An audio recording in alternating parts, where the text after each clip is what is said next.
Oke, assalamualaikum warahmatullahi wabarakatuh. Salam sejahtera bagi kita semua. Salam kebajikan. Selamat datang kembali di channel saya. Saya akan membahas tentang berbagai macam teori-teori pendidikan di channel ini, termasuk tentang penelitian. Jadi jangan lupa subscribe untuk mendukung terus channel ini agar saya lebih semangat lagi membuat video pembelajaran. Oke, langsung saja video kali ini saya akan membahas tentang hakikat dari strategi pembelajaran, di mana nanti dibahas juga tentang teori-teori dari beberapa ahli dan berbagai macamnya. Oke, langsung saja. Hakikat strategi pembelajaran ada 4 yang hari ini kita bahas: proses dan prinsip belajar pembelajaran, perbedaan pendekatan strategi, metode, teknik pembelajaran, faktor-faktor penentu pemilihan strategi dan pembelajaran, yang terakhir jenis strategi pembelajaran. Oke, kita masuk ke materi pertama. Konsep dan prinsip belajar dan pembelajaran. Belajar menurut Gardner, belajar adalah suatu proses di mana suatu organisme berubah perilakunya sebagai dari akibat dari pengalaman. Artinya, belajar merupakan suatu proses rangkaian dari awalnya tidak tahu menjadi tahu. Nah, tidak tahu ini adalah titik awal. Menjadi tahu adalah proses yang dijalani. Nah, itu terdapat menjadi tahu itu terdapat perubahan perilaku. Nah, prosesnya itu adalah sebuah pengalaman. Oke, kita langsung bahas tentang konsep dan prinsip. Pertama, konsep belajar. Konsep belajar menurut teori di atas, ada yang pertama adalah proses. Proses belajar adalah proses mental dan emosional atau proses berpikir dan merasakan. Seorang dikatakan belajar bila pikiran dan perasaannya aktif. Aktivitas pikiran dan perasaan itu sendiri tidak dapat diamati. Intinya, aktivitas yang dalam proses di dalam diri seseorang itu susah untuk diamati. Nah, yang dapat diamati adalah guru dapat mengamati manifestnya. Artinya, kegiatan siswa sebagai akibat dari aktivitas pikiran dan perasaan diri siswa sendiri. Jadi manifest itu adalah hasil dari proses tersebut. Jadi prosesnya kita tidak bisa mengukur dan merasakannya, tapi kegiatannya sebagai bentuk dari prosesnya dari dalam pikiran itu. Contoh, kita misalkan berpikir kita mau memakan. Nah, kegiatan manifestnya itu adalah kita ngambil piring, ngambil sendok, ngambil makanan. Jadi dia seperti itu. Jadi prosesnya itu, dia proses untuk mengambil makanan. Dia seperti itu. Lalu yang kedua adalah perubahan perilaku. Nah, hasil belajar merupakan perubahan perilaku atau tingkah laku seseorang, di mana perilaku sebagai hasil belajar ialah perubahan yang dihasilkan dari pengalaman, interaksi dengan lingkungannya, tempat proses mental dan emosional terjadi. Perubahan perilaku sebagai hasil belajar dikelompokkan ke dalam 3 ranah, yaitu pengetahuan, keterampilan, dan sikap.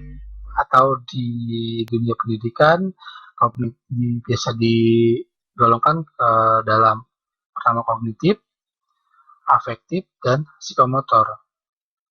Nah, perubahan perilaku ini ke 3 ranah tersebut. Lalu yang keduanya pengalaman. Belajar adalah mengalami, dari arti belajar terdiri dari interaksi antar individu dengan lingkungan, baik lingkungan fisik maupun lingkungan sosial. Belajar dapat melalui pengalaman langsung, atau pengalaman tidak langsung. Artinya belajar dapat dikategorikan ke dalam dua, pengalaman secara langsung atau pengalaman secara tidak langsung. Nah, di mana pengalaman langsung itu siswa melakukan percobaan secara langsung. Contoh, misalkan siswa mengukur panjang dari meja tempat dia belajar. Nah, dengan siswa mendapatkan hasil ukurannya, siswa mendapatkan pengalaman secara langsung. Kalau pengalaman secara tidak langsung, contoh misalkan kita diajarkannya siswa tentang luas. Nah, luas ini adalah pengalaman secara tidak langsung dalam belajar siswa. Kenapa? Karena di dalam prosesnya dia hanya menggunakan rumus panjang kali lebar. Nah, dia belum membuktikan. Nah, di saat pembuktian itu dia sudah melakukan pembelajaran secara langsung. Oke, lalu yang kedua ada prinsip belajar. Prinsip belajar itu yang pertama motivasi. Motivasi belajar berkaitan erat tujuannya hendak dicapai oleh individu siswa. Motivasi belajar itu terdapat ada dua, terbagi menjadi dua. Ada motivasi intrinsik, ada motivasi ekstrinsik.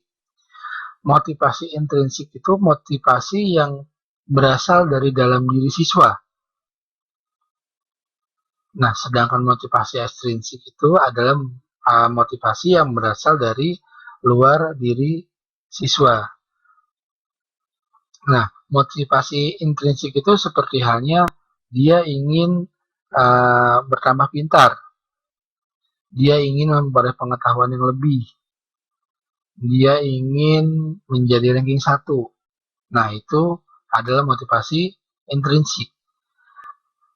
Yang kedua ada motivasi ekstrinsik. Ekstrinsik adalah motivasi yang berasal dari luar. Jadi motivasinya itu ada sebabnya. Contoh misalkan karena yang ranking 1 mendapatkan hadiah, dia rajin belajar. Nah, reward itu atau hadiah itu adalah motivasi ekstrinsik. Tidak hanya reward yang masuk ke dalam motivasi ekstrinsik, pujian, menciptakan situasi belajar yang menyenangkan, memberi nasihat adalah salah satu bentuk motivasi ekstrinsik. Artinya dari luar diri siswa. Yang selanjutnya, perhatian. Perhatian ialah pemusatan energi psikis, pikiran dan perasaan terhadap suatu objek.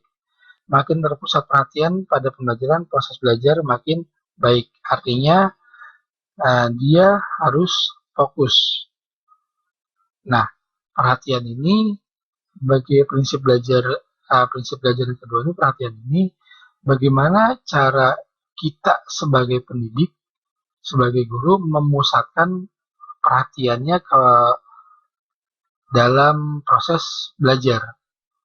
Nah, proses perhatian ini terbagi menjadi dua, atau dikatakan ada dua kategori.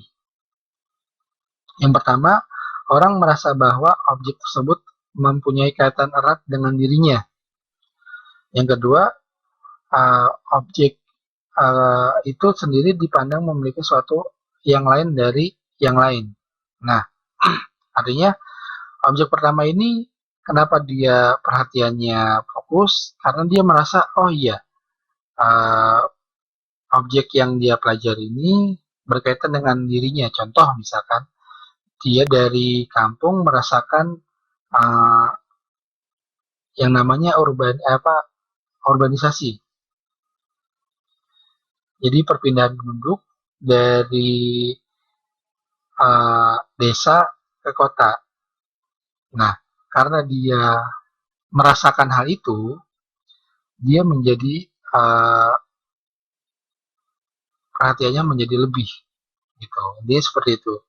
Lalu Yang kedua, objek dipandang itu memiliki sesuatu yang lain, artinya ketertarikan terhadap suatu objek tersebut. Nah, jika siswa sudah merasa tertarik, dia akan akan fokus dengan mata pelajaran yang kita sajikan. Nah, prinsip belajar yang kedua ini bagaimana caranya kita menarik perhatian siswa. Entah itu dari pengalaman dia pribadi yang berkaitan dengan pengalaman mereka ataupun yang dapat menarik perhatian mereka. Jadi minat mereka. Seperti itu. Lalu ada prinsip yang ketiga, aktivitas. Prinsip aktivitas ini adalah aktivitas mental dan emosional. Seperti yang sudah kita bahas di awal, kegiatan mendengarkan penjelasan guru sudah menunjukkan adanya aktivitas belajar pada dasarnya. Hanya saja dia diam mendengarkan saja atau dia diam, dia tidak fokus dengan pelajaran atau tidak memperhatikan pembelajaran. Ini agak sulit dibedakan. Guru dapat mengeceknya melalui aktivitas dengan bertanya pada siswa. Kalau ditanya dia masih nyambung, dalam artian dia masih mengerti pembelajaran yang dibahas, berarti dia melakukan aktivitas pembelajaran dengan mendengarkan. Tapi kalau misalkan ditanya sudah tidak nyambung, berarti dia tidak mendengarkan proses pembelajaran yang dilakukan.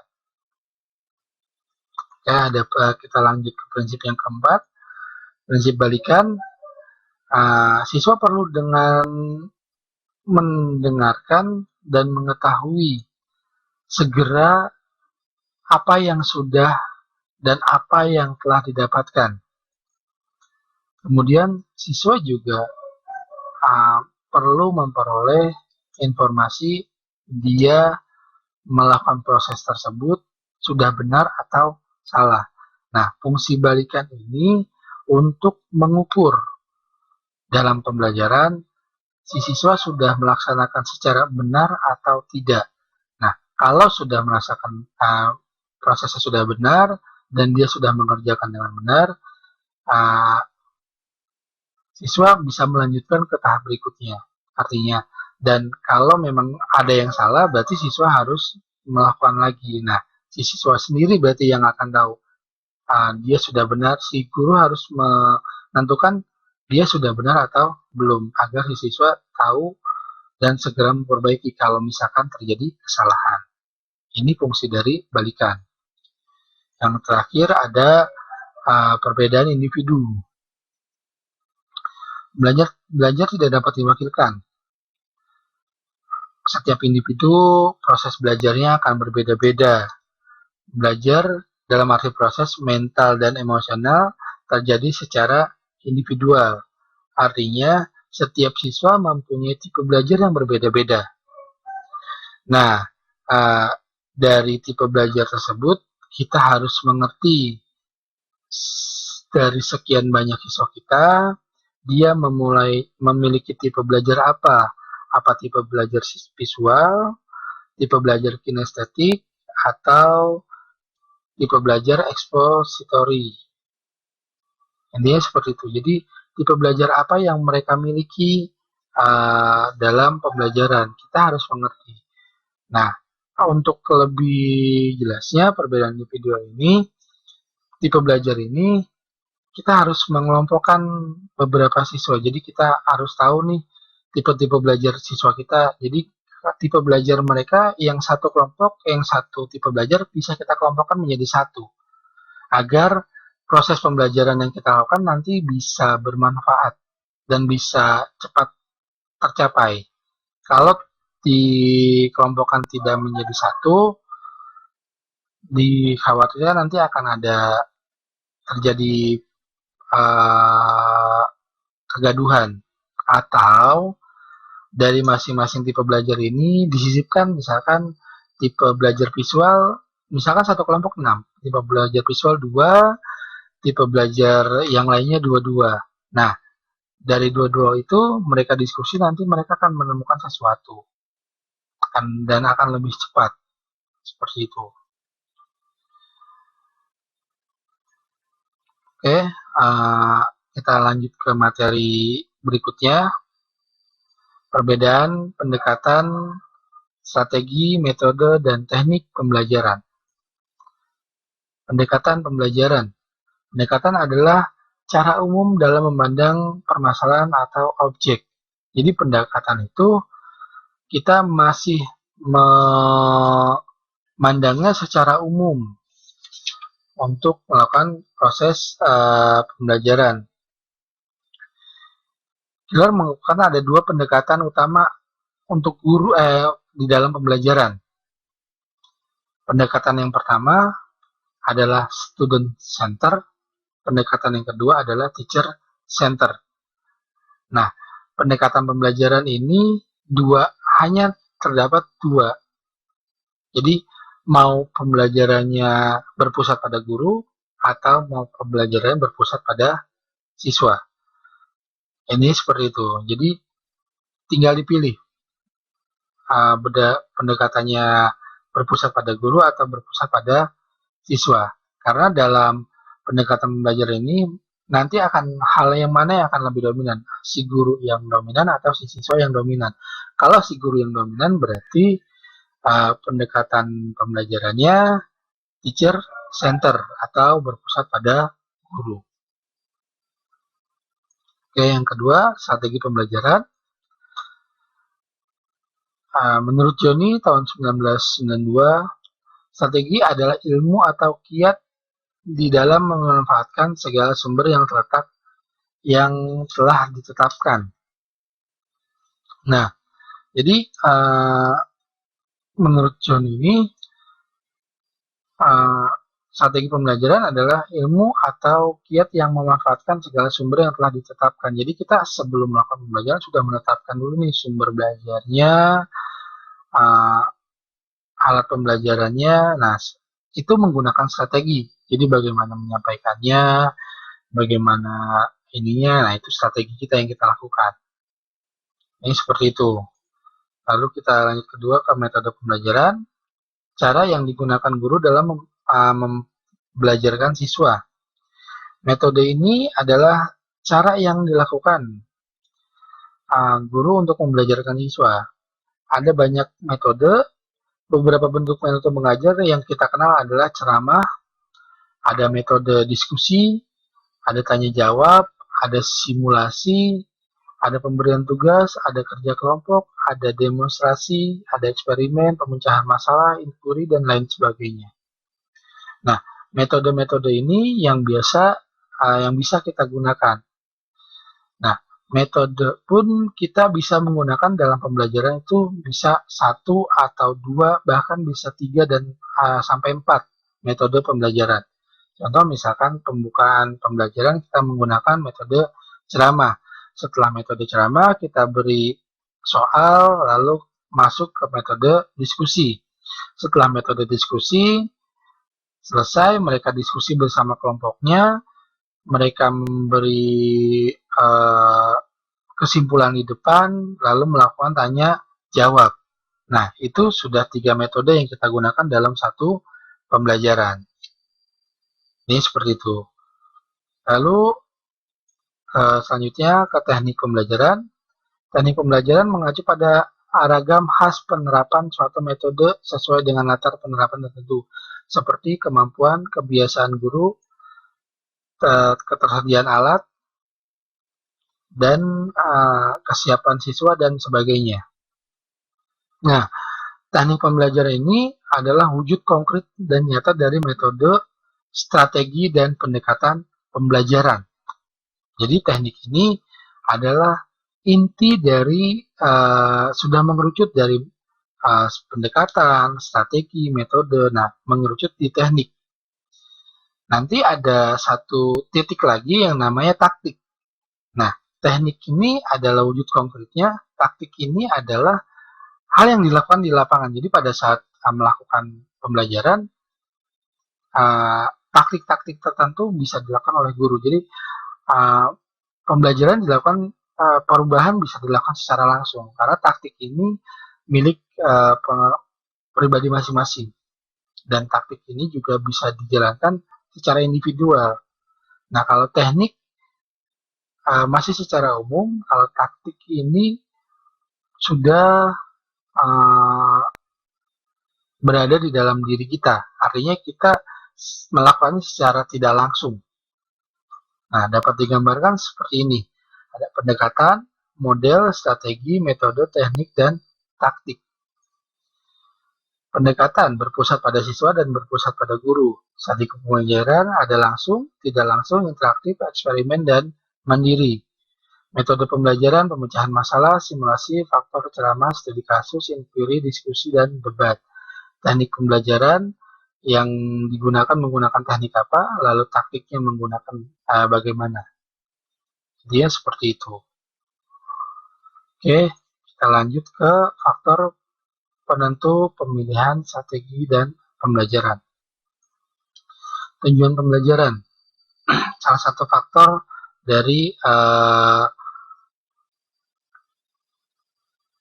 faktor dari penentu pemilihan strategi pembelajaran. Jadi tujuan pembelajaran ini terbagi menjadi beberapa hal. Ada keterampilan intelektual, strategi kognitif, informasi verbal, keterampilan motorik, dan sikap. Keterampilan intelektual ada proses dan rangkaiannya. Ada diskriminasi merupakan kemampuan membandingkan benda-benda secara fisik gitu. Jadi diskriminasi itu kemampuan membandingkan. Diskriminasi itu jadi kemampuan membandingkan benda-benda secara fisik. Ini masuk ke dalam keterampilan intelektual. Lalu ada konsep konkret, nyata. Jadi setelah diskriminasi berlanjut ke konsep konkret, di mana setelah membandingkan dia bisa menunjukkan suatu sifat objek secara nyata. Jadi membandingkan lalu menyatakan atribut dari objek, misalkan warna, terus ukuran, bentuk. Nah, itu adalah atribut dari objek. Lalu konsep terdefinisi. Konsep dikatakan telah memahami konsep. Seseorang dikatakan telah memahami konsep definisi bila orang tersebut dapat menjelaskan dengan cara memberi contoh atau mendemonstrasikan atribut dari objek, peristiwa, atau hubungannya. Contoh misalkan yang keterampilan intelektual tentang misalkan pelangi, dia bisa menjelaskan pelangi itu warnanya magiku ibinyu, ada warna merah, ada warna jingga, dan lain-lain. Jadi seperti itu. Nah, dalam proses keterampilan intelektual juga ada aturan-aturan. Nah, aturan-aturan ini adalah tahap di mana seseorang dikatakan telah dapat menggunakan aturan apabila perilaku ia melakukan pekerjaan telah sesuai dengan aturan-aturan tersebut. Intinya, aturan-aturan ini merupakan keterampilan intelektual di mana si siswa dapat melaksanakan berdasarkan urutan yang telah ditentukan. Nah, yang berikutnya adalah aturan-aturan tingkat tinggi, di mana aturan-aturan tingkat tinggi ini setelah siswa dapat melakukan berdasarkan urutan, siswa dapat memecahkan sebuah masalah dengan mengikuti aturan-aturan tersebut. Nah, itu sudah aturan-aturan tingkat tinggi. Lalu ada strategi kognitif. Strategi kognitif merupakan suatu proses kontrol, yaitu suatu proses internal yang digunakan seseorang untuk memilih dan mengubah cara-cara memberikan perhatian belajar, mengingat, dan berpikir. Nah, strategi kognitif ini memberi perhatian belajar, mengingat, dan berpikir. Kaitannya nanti berkaitan dengan kata kerja operasional. Nah, strategi kognitif ini. Lalu ada informasi verbal. Informasi verbal itu ialah nama atau label fakta dan pengetahuan secara nyata. Lalu selanjutnya keterampilan motorik. Yang dimaksud keterampilan motorik ialah hanya mencakup kegiatan fisik tetapi juga digabungkan dengan keterampilan psikis. Umpamanya pada saat siswa melakukan kegiatan olahraga, bukan hanya dia lari saja yang dia dapatkan, selain kegiatan fisik, siswa juga akan berpikir, seperti misalkan mereka berlari di keadaan di mana banyak batu atau kerikilnya. Nah, dia akan berpikir larinya, melangkahnya kemana, agar dia tidak tersandung oleh kerikil. Intinya seperti itu. Lalu ada sikap. Sikap ini adalah afektif, merupakan suatu tindakan seseorang tersebut terhadap suatu objek. Artinya sikap seseorang terhadap sesuatu objek. Misalkan disiplin, lalu menolong, ramah, sopan, dan jujur. Jadi misalkan contoh disiplin, dia melihat sampah, diambil, dibuang ke tempat sampah, atau dia habis makan jajanannya, dia memegang sampah, dia buang ke tempat sampah. Nah, ini adalah satu bentuk dari sikap. Oke, lanjut ke bahan belajar. Faktor yang kedua, bahan belajar atau materi pelajaran yang harus dipelajari oleh siswa. Jadi, bahan belajar ini materi pelajaran yang harus dipelajari oleh siswa. Nih, dalam bahan belajar ini berkaitan dengan rumusan tujuan pembelajaran, seperti yang dijelaskan dalam subbagian terdahulu, seperti yang sudah saya jelaskan di sebelumnya. Tujuan pembelajaran tentang keterampilan, strategi kognitif, informasi verbal, dan lain-lain seperti yang ini. Tujuan pembelajaran harus mengaitkan ke berbagai ranah. Nah, materi pelajaran juga harus dipelajari, yang harus dipelajari oleh siswa pun harus berkaitan dengan tujuan pembelajaran. Artinya materi yang kita sampaikan sesuai dengan tujuan pembelajaran.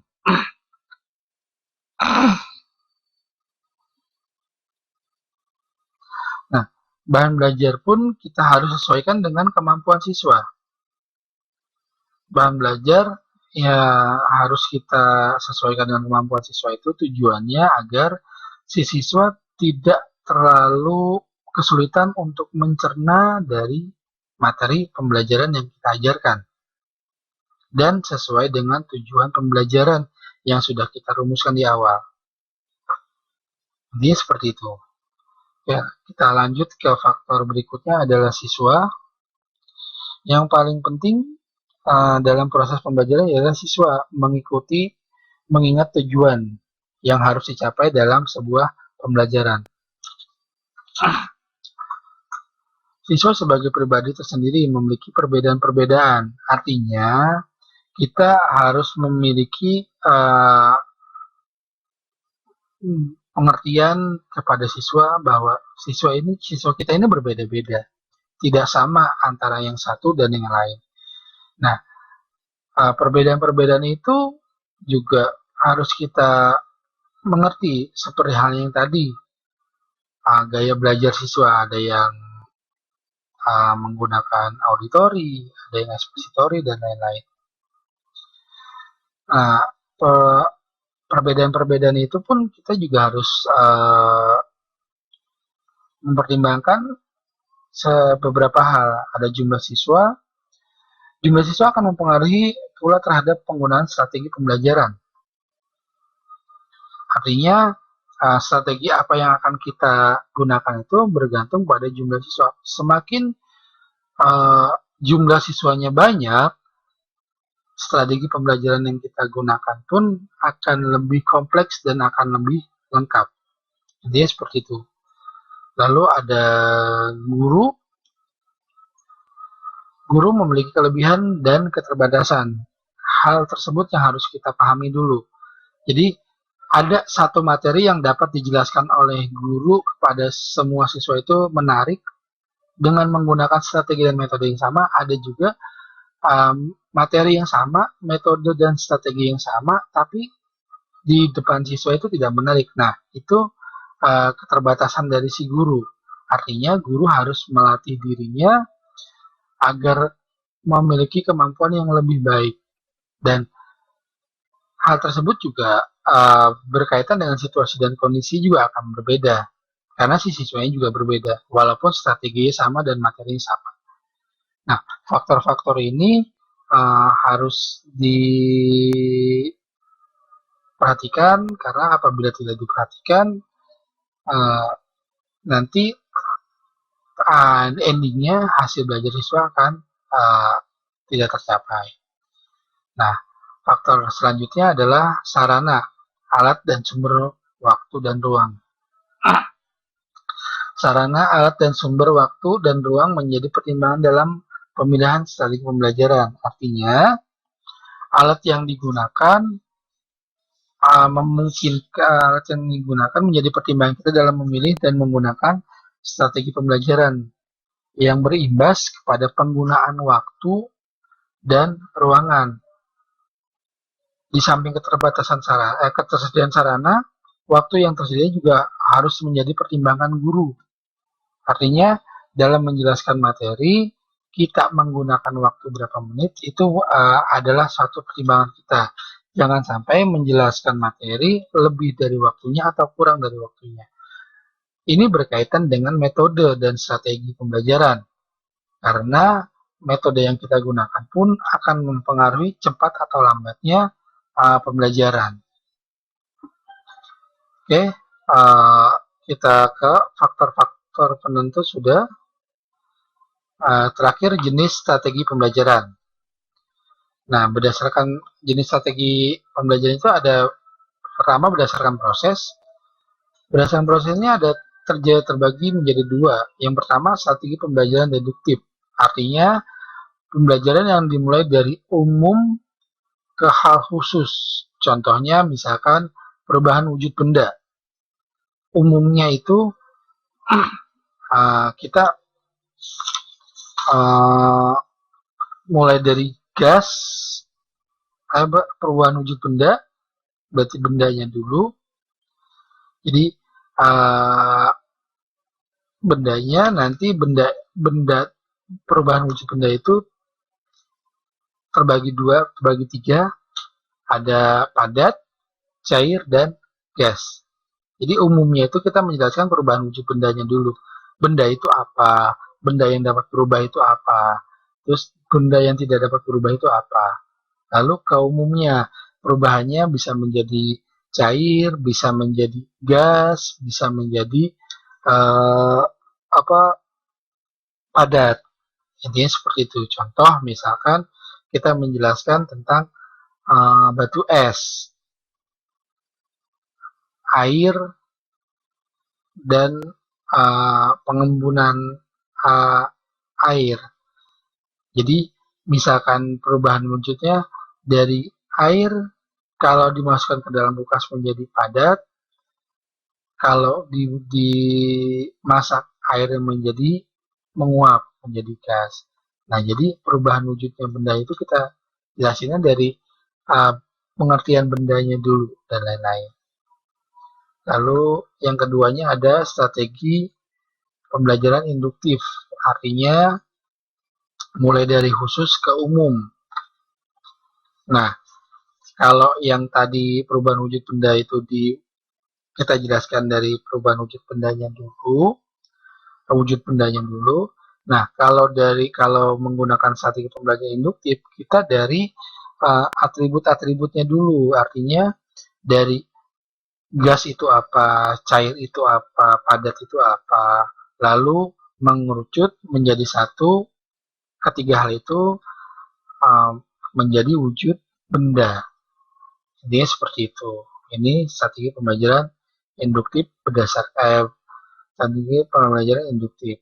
Nah, ini strategi pembelajaran berdasarkan proses. Yang kedua, berdasarkan pihak pengelolaan pesan. Nah, yang pertama, ekspositori. Yang mengelola pesan dan mencari pesan dan materi adalah guru. Artinya, dalam pembelajaran, strategi yang digunakan, guru menjadi titik sentral. Jadi, teacher center, ekspositori itu. Expositor itu ada center center, jadi guru mencari dan mengolah dan mengarahkan. Intinya seperti itu. Jadi contohnya dari dalam satu pembelajaran, dalam proses pembelajaran guru menjelaskan, siswa dibimbing, diarahkan, dibimbing, lalu siswa diminta mencatat materi. Ini adalah pembelajaran expository. Lalu ada yang kedua adalah heuristik, yang mencari dan mengelola pembelajaran atau materi adalah siswa. Jadi ini kebalikan dari expository. Strategi pembelajaran ini yang mencari dan mengelola pesan adalah siswa. Strategi ini terbagi menjadi ke dalam dua bagian. Yang pertama discovery dan yang kedua adalah inquiry.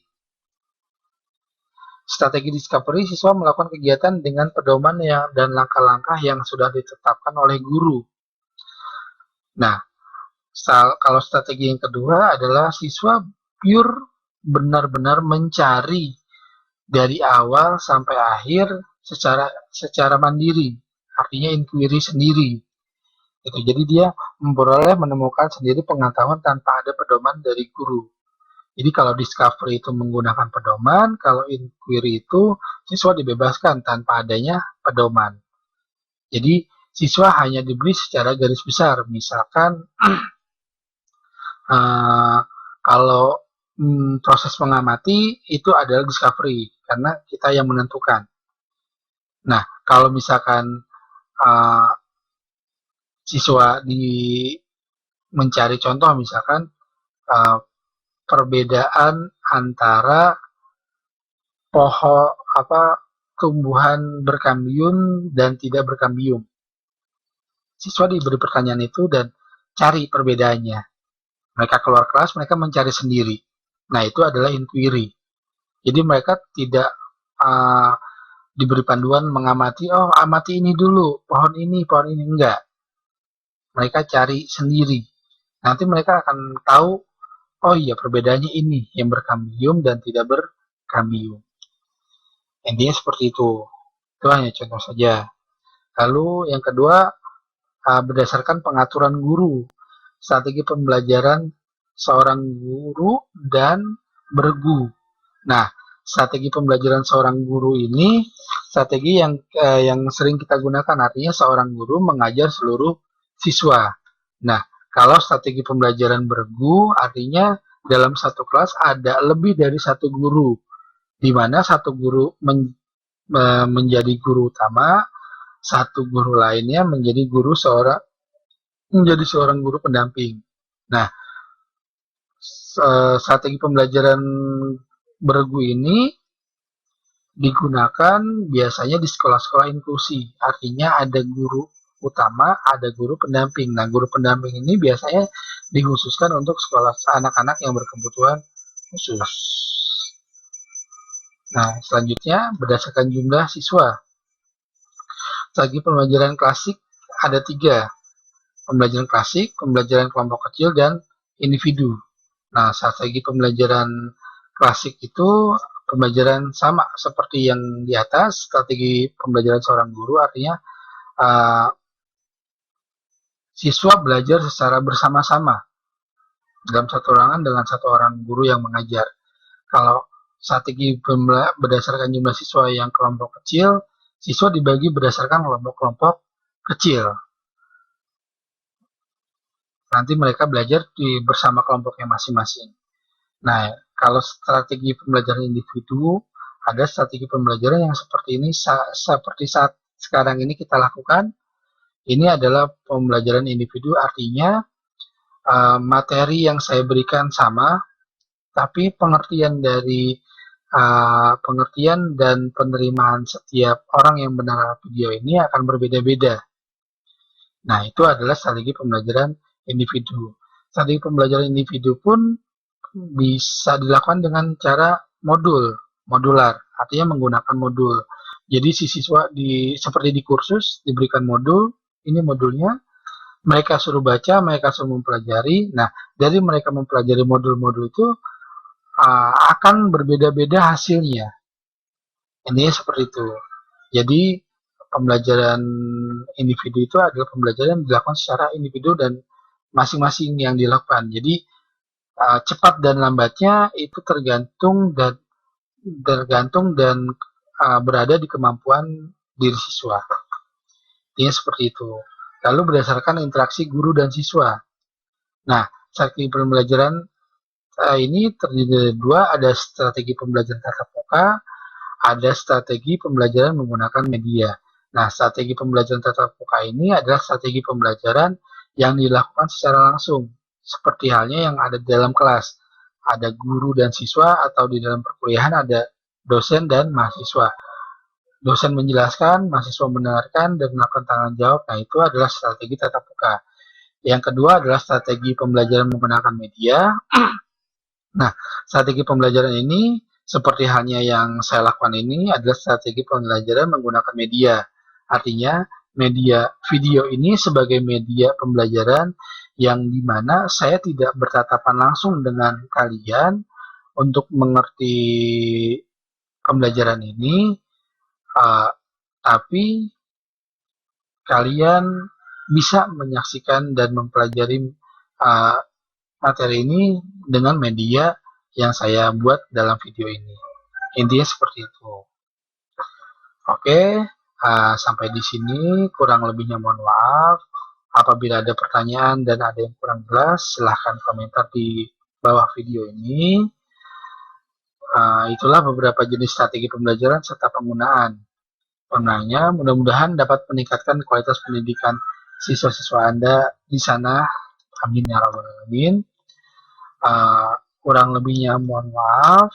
Saya minta bantuannya, jangan lupa subscribe untuk channel ini agar saya lebih semangat lagi memberikan materi-materi dan membuat video-video ini. Kurang lebihnya saya mohon maaf. Saya akhiri. Wassalamualaikum warahmatullahi wabarakatuh. Sampai bertemu di video selanjutnya.